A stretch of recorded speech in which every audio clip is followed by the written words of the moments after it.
நம்முடைய தலைவரை சிறுவப்படுத்துற அப்படிங்கிற நோக்கத்தோடு அப்படிங்கிற பெயரில் நம்முடைய தலைவரை முதலமைச்சர் தேடிக்கொண்டிருக்கிறார் என்றும் சட்டமன்றத்தில் பேசினார்.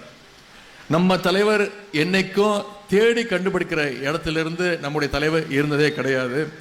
மிஸ்ஸா டைமில் தலைவரை தேடி போலீஸ் கோபாலபுரம் இல்லத்திற்கு அவரை கைது செய்வதற்கு அன்னைக்கு வந்தாங்க.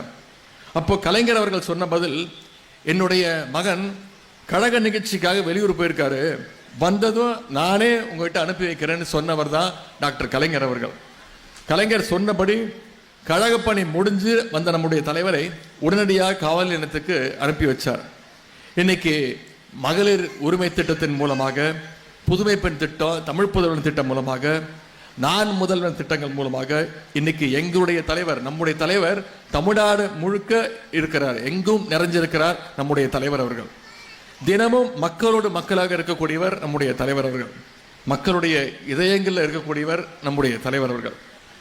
ஆனால் அதே நேரத்தில் சென்னையில் இருக்கக்கூடிய நம்முடைய முதலமைச்சருடைய தொகுதி, பெரம்பூர் தொகுதி மக்கள் என்ன தெரியுமா சொல்கிறாங்க, நாங்கள்லாம் தெரியாமல் ஒருத்தரை தெரியாதனமாக ஜெயிக்க வச்சுட்டோமே, அவர் எங்கே போனார் யாராவது பார்த்தீங்களான்னு கேட்குற அளவுக்கு இன்னைக்கு பெரம்பூர் சட்டமன்ற தொகுதி மக்கள் புலம்பிட்டு இருக்கிறாங்க.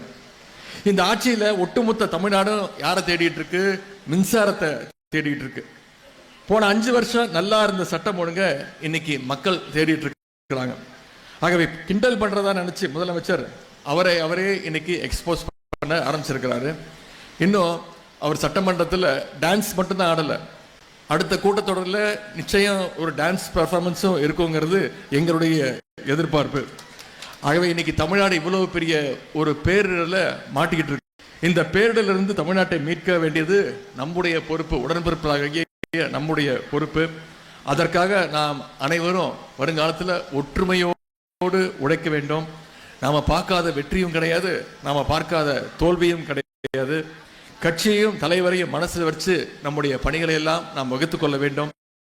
இந்த நேரத்தில் மணமக்களுக்கு அனைவரின் சார்பாக ஒரு வேண்டுகோள், நீங்க ஒற்றுமையோடு இருக்க வேண்டும்.